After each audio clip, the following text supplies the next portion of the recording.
Alors, nous sommes donc le samedi soir, Shabbat Daf Ain Het de Yuma, pour le Shabbat, donc, qui est 24 Shvat. Nous étions arrivés à la 4e grande ligne de la Gemara. On avait dit donc, qu'est-ce qu'on avait le droit de traverser un fleuve ou un cours d'eau avec des chaussures min'al. On a dit que non, parce qu'on a peur de le enlever, de le porter dans les mains. On a dit sandales, quoi? Ravashi, il a dit, même sandales et khathila, là. Et donc, on commence maintenant Resh Galuta, 4e grande ligne. Resh Galuta, Ekla le Hegrona le Rav Natan. Donc le Resh Galuta, il est arrivé dans Hegronia, dans la yeshiva de Rav Natan. Rafram et Cholo Rabanan, à tous les firqa. Rafram et tous les hachamim sont arrivés à la dracha de Resh Galuta. Ravina Loata. Ravina, lui, il n'est pas venu. Les mahar, Ba'er Rafram l'a apporté les Ravina Medate de Resh Galuta. Le lendemain, Rafram, donc, qui était donc le chef de ce village apparemment, il voulait un petit peu apaiser le Resh Galuta quand il a remarqué l'absence de Ravina. Que Ravina n'est pas venu au cours. Donc ça faisait un petit peu vexation. Alors, Amal. Donc du coup, Rafram il dit à Ravina, pourquoi tu n'es pas venu hier au cours de la dracha du Rav? Amalé, Hawak Evli Karai. Il dit, j'avais mal aux pieds. Alors il lui dit, quel est ton problème? Et bien alors, mais ça mets des chaussures, mets des belles chaussures, comme ça amortit un peu les douleurs que tu as aux pieds, que tu peux marcher. Il a dit non, monsieur. Gubba de Khala Hava. Il a dit non, c'était le dos de la chaussure. C'était le dos de l'arrière de la chaussure. Et donc, même si je mets des chaussures, je ne peux pas marcher quand même. Alors il lui dit, eh bien alors, ma sandala. Tu aurais dû mettre des sandales. Des sandales, tu peux marcher avec. Et le dos du pied, donc, il sera, l'arrière du pied, il sera donc aéré. Il lui dit non, il y avait un fleuve à traverser. Et donc, il ne voulait pas traverser le fleuve avec les sandales. Alors, il lui a dit, eh bien, il lui dit, tu aurais dû le traverser. Ben, on peut mettre des sandales et traverser un fleuve avec. Amalé, alors il lui dit, là, ça va la monnaie Hadamala Vashi Sandal Khatina. Là, il dit, mais tu n'as pas entendu ce qu'il a dit Rabashi? Rabashi a dit qu'on n'a pas le droit de traverser l'eau avec même des sandales. Pourquoi il a dit ça? Parce qu'on risque d'enlever les sandales aussi, de les porter à la main. Shabbat. Oui, on parle de Shabbat là. Normalement, on n'a pas le droit de traverser un fleuve pieds nus, parce que c'est dangereux. Très bien. C'est pour ça qu'il lui a dit, pourquoi tu l'as pas fait, tu aurais dû mettre des chaussures. Il a dit, donc chaussures non. Sandales, il a dit même sandales, il a dit que c'est assaut. Yehuda Balgologot. Il enseigne Yehuda Balgologot, il a dit comme ça. Assour les chèvres al gabet tena biyom kippourim. C'est assour de s'asseoir sur de l'argile le jour de Kippour. On parle de l'argile trempée, mouillée. Évidemment, parce que quand c'est froid, ça rafraîchit le jour de Kippour, c'est assour, ça fait un petit peu de l'eau dans le corps, c'est interdit. Amar Rabbi Yoshem Levi, uftena metapahad. Il a dit Rabbi Yoshem Levi, on parle bien de comment on appelle ça, de l'argile metapahat. Metapahat, ça veut dire qui fait sortir un peu d'eau. Il y a de l'eau, voilà, elle est humide, il y a fait de l'eau, donc on met la main, on est mouillé, et c'est ça qui est assour. Amar Abaye, ouf tofehan minat leatfiyah. Il a dit Abaye, quand on a dit que c'est assour, même si humide, il faut que ce soit humide au point que quand on met la main dessus, la main, elle peut encore humidifier l'autre. Voilà. Donc, c'est ce qu'on appelle faire un minute là-dessus. Ça transmet encore l'humidité sur une autre surface. Amar Rabbi Yehuda, muta lehistanen beferot. Rabbi Yehuda, il dit maintenant, d'accord, on n'a pas le droit de se rafraîchir avec de l'eau, mais si quelqu'un il prend une grosse courge le jour de Kippour, il s'en met sur la figure, elle est froide, il se rafraîchit avec, c'est mutar, il n'y a pas de problème. Alors, justement, tiens, Rabbi Yehuda, mestanen bikra. Lui, Rabbi Yehuda, il mettait une courge et il se rafraîchissait avec. Rabba, mestanen binoka. Rabba, lui, il prenait un bébé, il a la peau froide, alors il se rafraîchissait avec. Rabba, mestanen bikhasta de khaspa. Rabba, lui, il prenait un verre en argent. L'argent, c'est froid. Il prenait une coupe d'argent, il la mettait, comme ça il se rafraîchissait. Amar papa, il vient à papa, il dit, Kassa de khaspa malé assour, haser share. Quand on prend un verre en argent s'il est plein de liquide, c'est assourd de se rafraîchir, parce qu'on risque de renverser un peu de liquide. Et donc, évidemment, après de l'eau, c'est interdit de l'eau à Kippour. Par contre, Hasser, si maintenant le verre, il est à moitié, vide ou plein comme vous voulez, dans ces cas-là, c'est permis, il n'y a pas de problème. Et là, on a le droit de toucher de la nourriture, Il ne touche pas la nourriture, c'est dur. Ah oui, mais c'est pas interdit. Le coin, il y en a qui prennent. C'est pas interdit, de toucher la nourriture qui est pour. Surtout quand c'est qu'une nourriture que tu ne manges pas. Des fahara et des bédéassou, quand c'est maintenant le verre, il est en argile, d'accord, qu'il soit à moitié plein ou vide ou qu'il soit plein entier, dans tous les cas, on n'a pas le droit de le prendre pour se rafraîchir. Pourquoi? Parce que l'eau, ça traverse, donc la paroi de l'argile, elle laisse passer, elle est poreuse, elle laisse passer, donc c'est assaut. Et oui, nous aujourd'hui on a la clim, c'est pas ça qu'on fait rien. Mais à l'époque il se rafraîchissait, quand il fait chaud. Ah oui, mais quand il y a trop chaud et qu'il devait se concentrer tellement pour avoir tellement chaud. Voilà.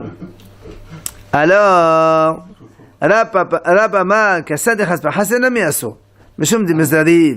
il vient.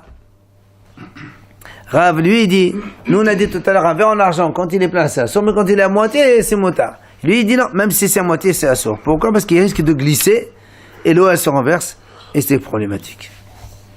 C'est assez renverse. L'eau sur toi. L'eau elle se renverse Kippour, on est à Kippour. C'est assourd de se laver, c'est assourd d'avoir de l'eau au contact de l'eau. On est en train de dire que c'est assourd de s'asseoir de l'argile. Eh ben justement, il faut éviter quand tu sais qu'il y a un risque. Alors, la Gemara raconte Zera Barhama Ushpizechnin de Rabbi Ami, de Rabbi Assi, de Rabbi Shami Levi, Utrolo Rabbanan de Kesari. Donc, Zera Barhama, c'était l'hôte. Il invitait chez lui Rabbi Ami, Rabbi Assi, Rabbi Shami Levi, et tous les Hachamim de Kesari, ils étaient chez lui. Amal et Rabbi Yosef Bede de Rabbi Shami Levi. Il vient, il a dit à Rabbi Yosef, le fils de Rabbi Shami Levi, il lui a dit, Adia, fils de Lion, il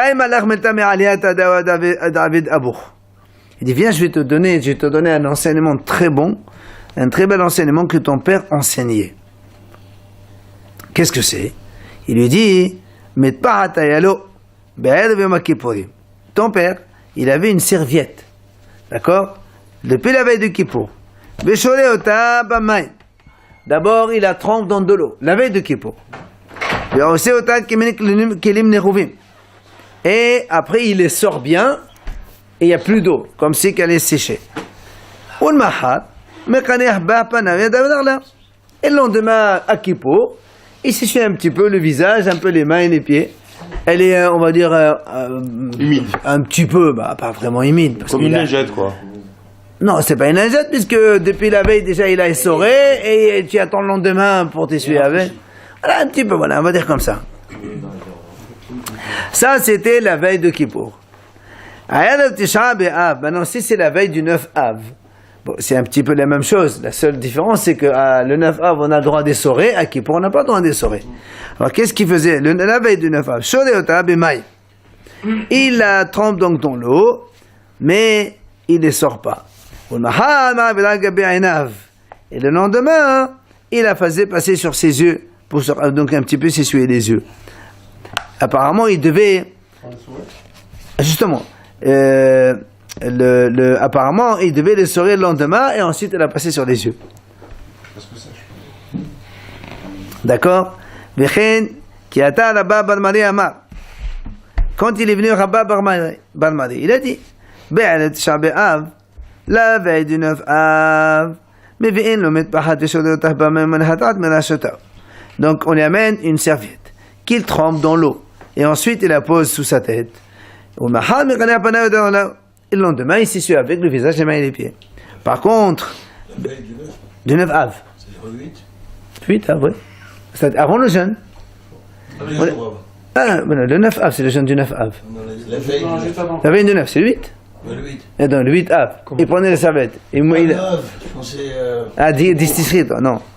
C'est ça. Maintenant, la veille de Kippour. Et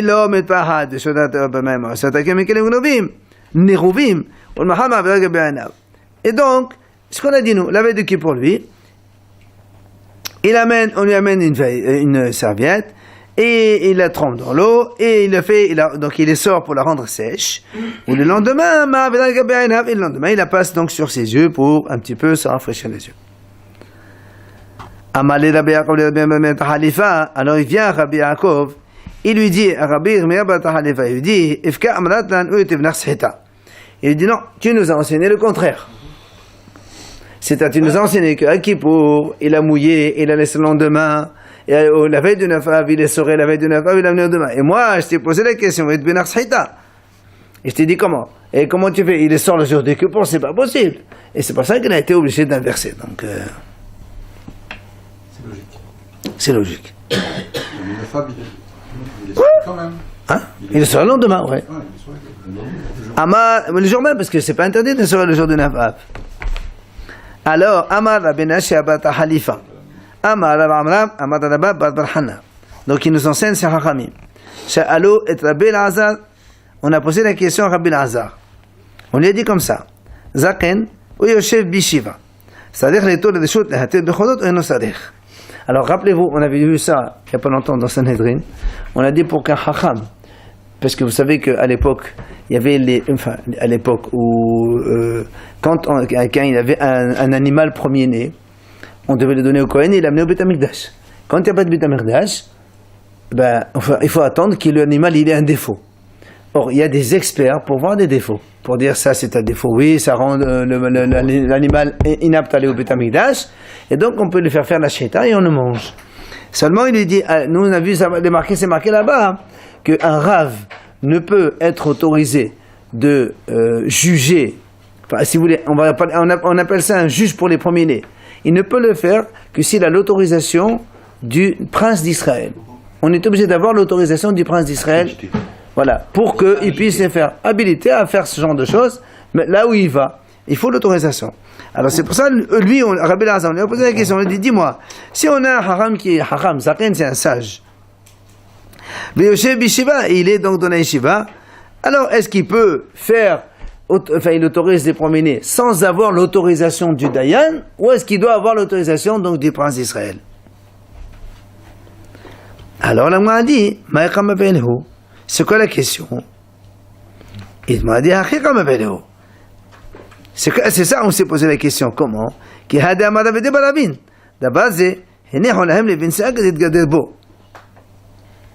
Cette chose-là, on a laissé à la famille des princes, justement pour asseoir leur autorité. Quelqu'un arabe qui a étudié, qui connaît Dayan, il peut juger n'importe, on lui donne un diplôme Dayan, il peut faire ce qu'il veut. Mais cette notion d'autoriser les premiers-nés quand il y a un défaut, on a laissé ça une sorte de privilège pour la famille des princes, et c'est eux qui donnent, ils délivrent les autorisations à faire. Alors là, moi, a dit, est-ce que, c'est-à-dire les torts des choses, des mecs qui ont des accords de Shiva, c'est-à-dire, est-ce qu'il doit quand même, un hacham comme lui, par exemple, un Rosh Yeshiva, il a quand même besoin d'une autorisation, ou est-ce que comme il est sage, imaginez le grand rabbin de je ne sais où, est-ce qu'il a aussi le devoir d'autorisation, ou c'est pas la peine? Alors, réponse, Ahmad Rabbi Sadok ben Hanouka. Alors là, il se lève Rabbi Sadok ben Hanouka sur ses pieds. Il dit, Ahmad, Ani ra'iti Rabbi Yosef ben Zimra, Shezaken Yosef Bishevahaya, בעמד במעלה מזיחנו של זיו ונתן לרשות לתת בכורות. Il vient et témoigne, il dit, moi j'ai vu Rabbi Yosef ben Zimra, qui était un Rosh Yeshiva, et qui était quand même obligé d'aller prendre l'autorisation chez le Zakhanou, le grand-père de celui-là, qui était donc le prince de l'époque, et qui a pris l'autorisation pour prendre, donc autoriser les premiers-nés, pour voir les défauts des premiers-nés. Donc ça veut dire qu'il leur a répondu que, effectivement, même s'il est haram, un grand haram, il a quand même le devoir de prendre cette autorisation, voilà, quand même permis de c'est voir. valable combien, un an? Plus d'un an? Non, mais c'est quand il va la mise ça va tout le temps, pourquoi c'est un an? Quand on donne un diplôme à quelqu'un, non, il n'y a pas de renouvelable. Amal et Rabbi Abba, il vient à Rabbi Abba, il lui dit, monsieur, le chachayam assez. C'était pas comme ça l'histoire, tu as mal raconté. Et la chachayam assez. Voilà comment ça s'était passé l'histoire. Il lui dit, Rabbi Yosef ben Zimra dont tu parles, Kohen Haya. C'était un Kohen lui-même. Et la question qu'on s'est posée, c'était ça. Ba'achir mebayale. Halakha ke Rabbi Me'adam al-hashad ba'adav lo dana v'lo ma'ido. Udin ma'alakha ke Rabbi Hashem gam l'endam neiman hu ashel hafado v'nenu man ashel asmo. Nous, on sait, il y a une mahlok entre Rabbi Meir et Rabbi Shimon ben Gamliel à propos d'un Kohen lui-même. Nous, on sait que les Kohanim, quand on leur donne les premiers-nés, alors demain, il apporte un Kohen, un chevreau, un petit veau, un truc comme ça, qui a un défaut dans l'oreille, ou n'importe où. Alors, Rabbi dit, on craint que c'est le Kohen lui-même qui l'a fait. Pour pouvoir le profiter. Pour pouvoir le consommer, il va pas se le garder pendant X années comme ça, il dépense, et après il va mourir comme ça, il va l'enterrer, haram, shmata. Alors il voudrait provoquer un défaut. Alors on dit que les Kohanim hashoudin, les Kohanim ils sont soupçonnés.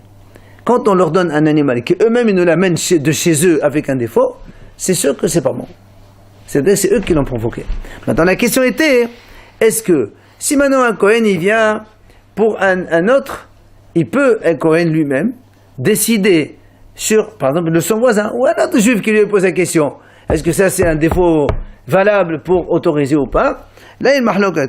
Rabbi Meir dit, Hashud bedavar lo dano velo ma'ado. Un Kohen, comme il est soupçonné pour chez lui, il est soupçonné de partout. Jugé partout. Voilà. Parce que de toute façon, il va lui dire c'est bon, tu peux le manger, et allez, donne-moi la moitié après. Parce que sinon, il autorise à égorger, il va le manger, c'est bon. Donc Rabbi Meir lui dit comme ça. Hashoud, tu fais rien faire. Rabban Shimon ben Gamliel dit non. Pour lui, je suis d'accord qu'il est soupçonné, mais pour les autres, quelqu'un ne va pas faire des péchés pour les autres. Alors c'est pour ça qu'il dit, ce Rabbi, en vérité, c'est un Kohen.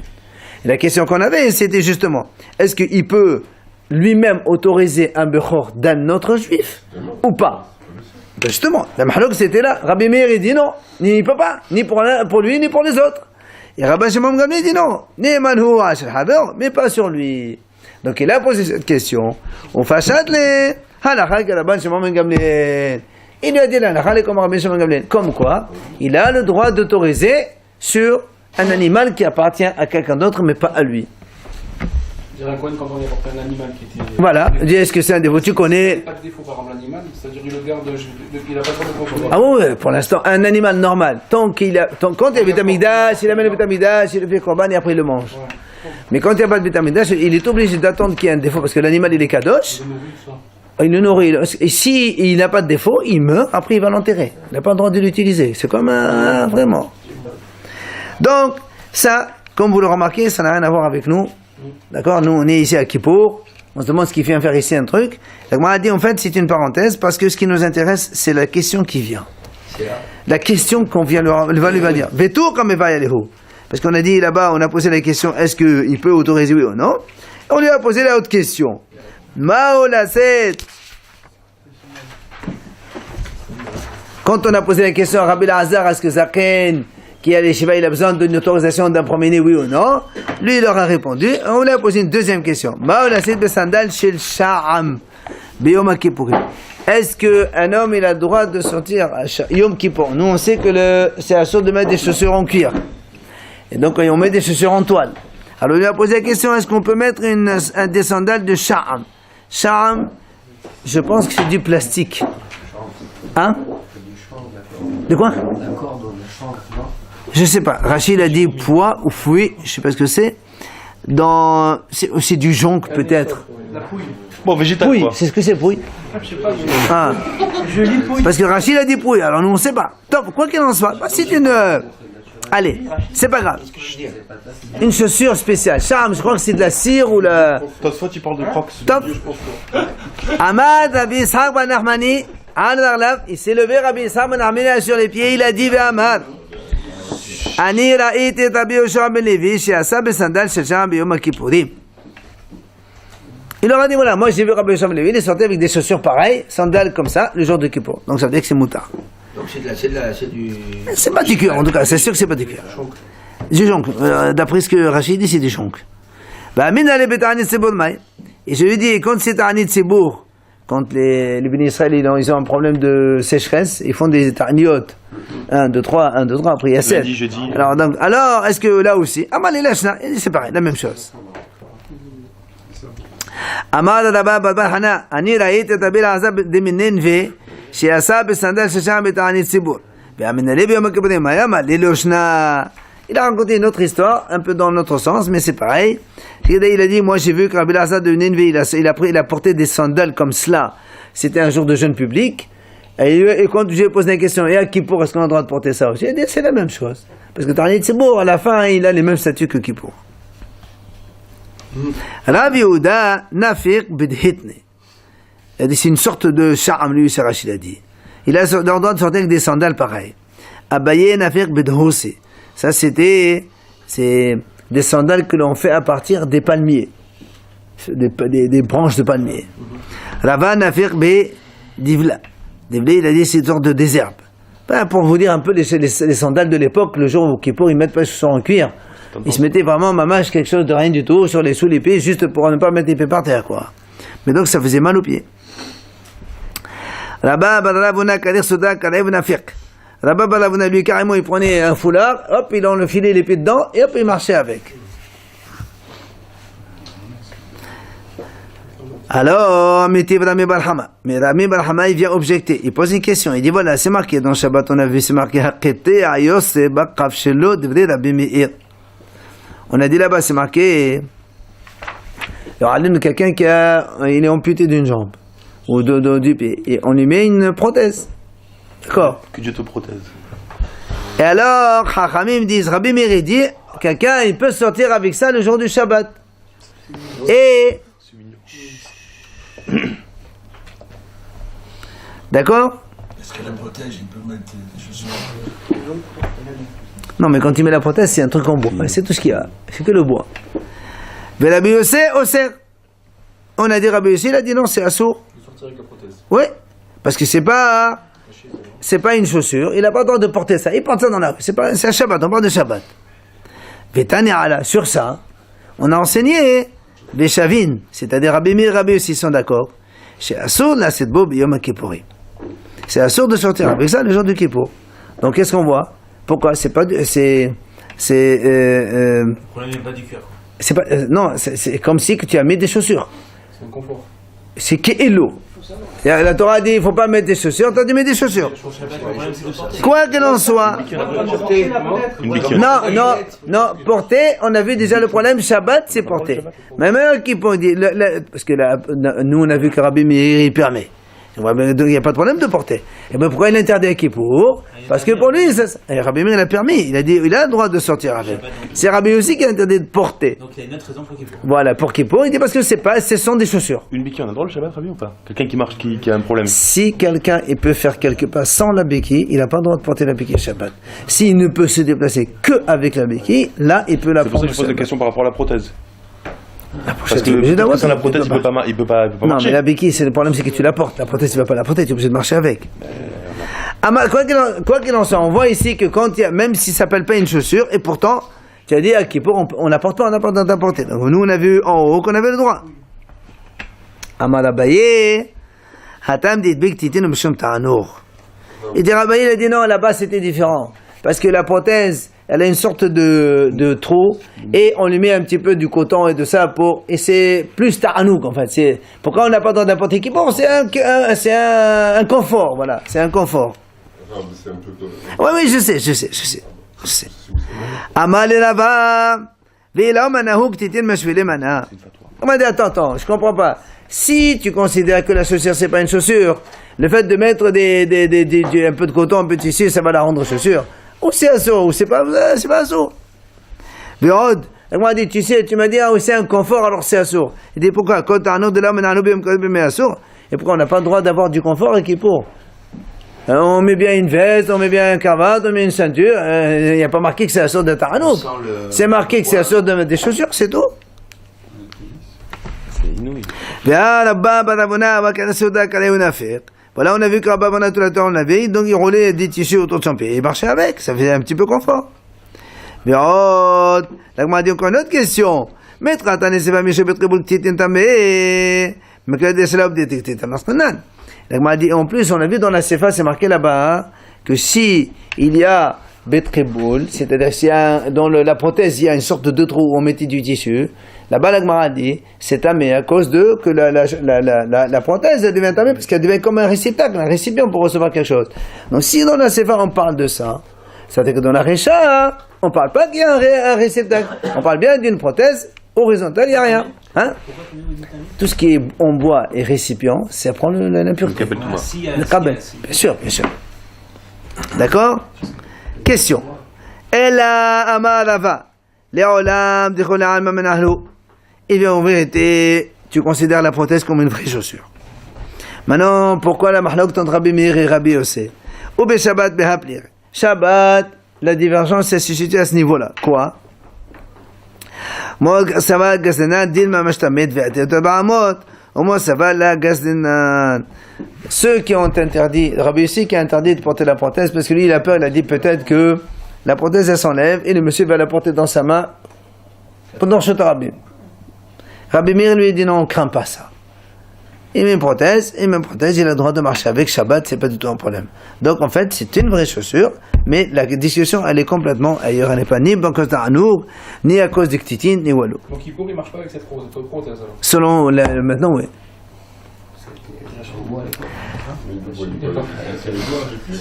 Tano Rabanan. Oui, mais Mina'al, de façon générale, c'est Asso. Asso, Nina'ol, Na'alaim. D'accord, toute chaussure, elle est interdite. C'est pour ça qu'on mettait des sandales. Ouais. Tano Rabanan Hachamim nous enseigne. Tenokot mutarin bechulan. Hos Mina'alat sandal. Il dit les enfants. Nous, on a vu qu'à Kippour, il y a la sorte de manger, de boire, de oindre, de se laver, d'accord, de mettre des chaussures en cuir. Il a dit, les enfants, ils sont permis de tout. Sauf, chaussures, on ne doit pas leur mettre des chaussures en cuir. Il faut leur mettre aussi des chaussures en toile pour les enfants. Alors, moi, a dit, Maïshina, Ne'alata sandal. Pourquoi tu dis que la chaussure, c'est assourd? Des amri enshi abdoulé, abdoulé, henarname amri enshi abdoulé. L'agma a dit, pourquoi tu dis les chaussures c'est assourd? Parce que tu vas dire, qui c'est qui lui a mis ses chaussures? Sa mère. Sa mère ou son père. C'est des grands. Or, c'est assourd de faire un péché à des grands. C'est pour faire des péchés à un petit. C'est pour ça, donc, on ne permet pas de mettre des chaussures. L'agma a dit, ouais, mais et laver et oindre. Attends, doucement, on va parler de ça. Et laver et oindre, l'agma a dit, comment on fait? Il dit non, et ma met mon abdélé. Il dit non, laver oindre, on peut dire qu'il en avait la veille.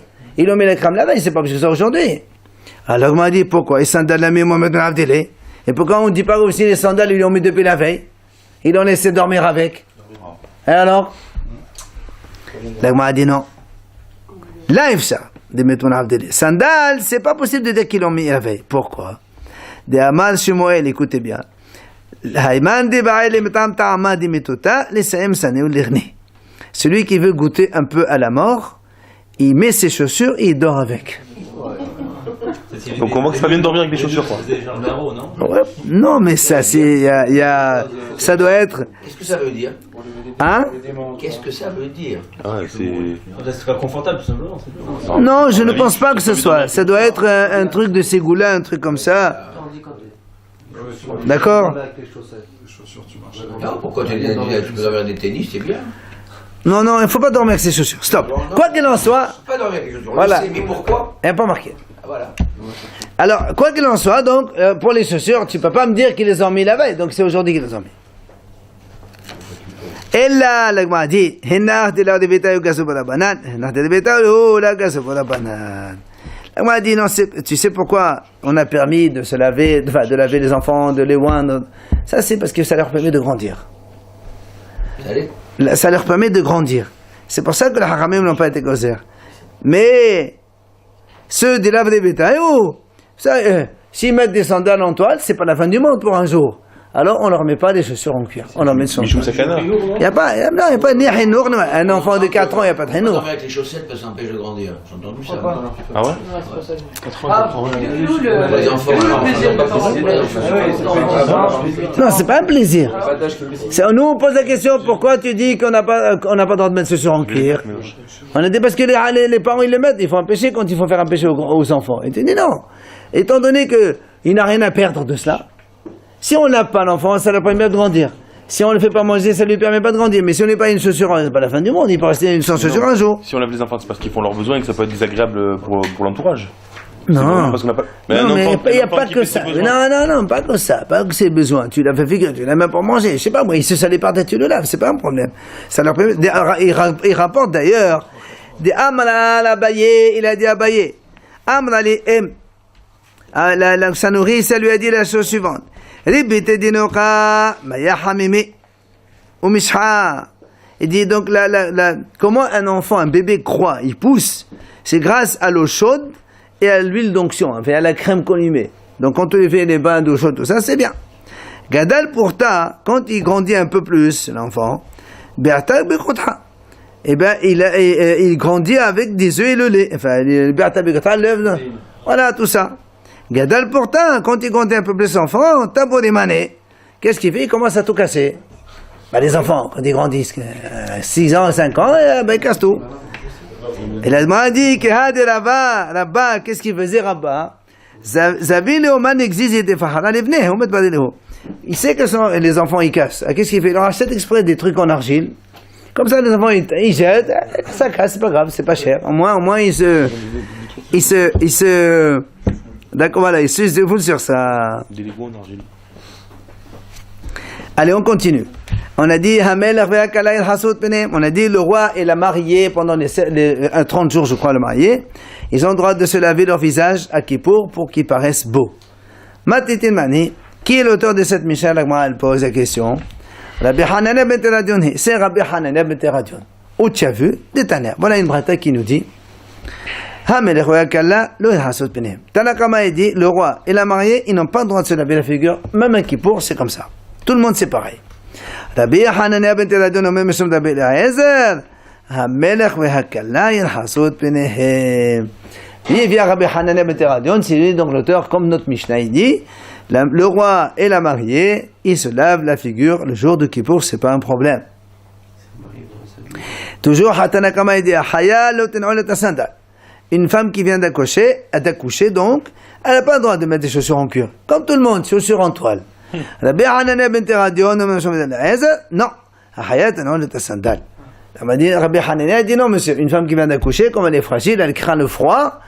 Pendant qu'il faut, elle met aussi des chaussures en cuir pour se couvrir, se protéger contre le froid. Alors, on m'a posé une question. Pourquoi on a permis ça au roi et la mariée, tout ça? Alors, on répond. C'est marqué, le roi, il doit toujours apparaître beau aux yeux de tout le monde. Comme à Kippour, il va venir à la synagogue, tout le monde va le voir, il faut qu'il soit beau, il ne faut pas qu'il soit moche. Donc il se lave la figure. Et la mariée, alors pourquoi? On m'a dit qu'il est de gagner al bala. Comme on est au tout début du mariage, il ne faut pas que le mari la trouve pas trop, hein? Et on ne craint pas que, si elle se fait belle, vu que c'est interdit les relations le jour de Kippour, si elle se fait belle, on ne craint pas que son mari... Alors, aujourd'hui, on dit qu'en vérité, que même les mariés, elles ne font plus ça. Pourquoi? Parce que de toute façon, aujourd'hui, le minhag, c'est que tout le monde était à la synagogue du matin au soir. Donc le mari ne rentre pas, la femme reste à Wali dans la cour des femmes, Asat Nashim.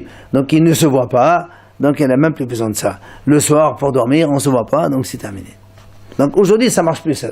Donc la mariée qui se lave et qui se fait belle, c'est terminé. Non, mais je parle pour la braïta de l'époque, ça veut dire il craignait pas si elle se fait belle.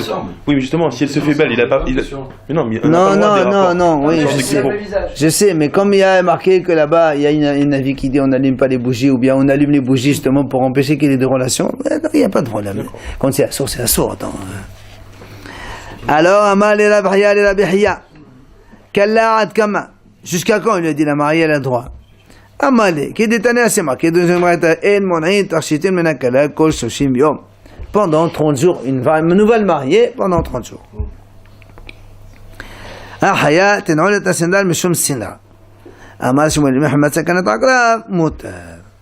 Et donc on a dit tout à l'heure que la haya, la femme qui vient d'accoucher, on a vu 30 jours aussi dans la Mishnah, non? 30 jours, c'est quoi? Hein? Sina, c'est le froid, à cause du froid. On a dit une femme qui vient d'accoucher dans la Mishnah, on a vu, je crois, pendant 30 jours, si je ne me trompe pas. Hein? Pour le congé maternité? Non, pour la femme qui vient d'accoucher, elle peut... Non. Ahaya? Non, il n'y a pas marqué combien dans la Mishnah. Bon. Maintenant, Amal Shmuel, Shmuel, il vient et dit, attention, si maintenant il y a danger de scorpion, tout le monde met les chaussures. On ne va pas mettre des sandales, mais il y a risque de piqûre, un morceau de scorpion, et après, c'est la mort. Mais quoi, un évêque, À l'époque, il y avait des synagogues dans les champs, dans les dehors, il n'y a pas comme aujourd'hui. Alors, c'est tout le temps. Tu es sur la terre, ou tout le temps. Ici, il y a des scorpions à Marseille. À l'époque, c'est tout le temps. Bah, il y a Tu des... fais la synagogue la nuit. Messieurs, il y a des endroits où il y a des scorpions, il y a des endroits où il n'y a pas de scorpions. Ah ben voilà, mais au Moyen-Orient. C'est pour ça qu'il dit. Voilà, c'est pour ça qu'il a dit. S'il y a un problème de scorpion, alors tout le monde met les chaussures en prévoit pas truc un pour se problème de couvrir. D'accord? Hazak ou Baruch? Ça se prévoit pas un problème de scorpion, je dirais.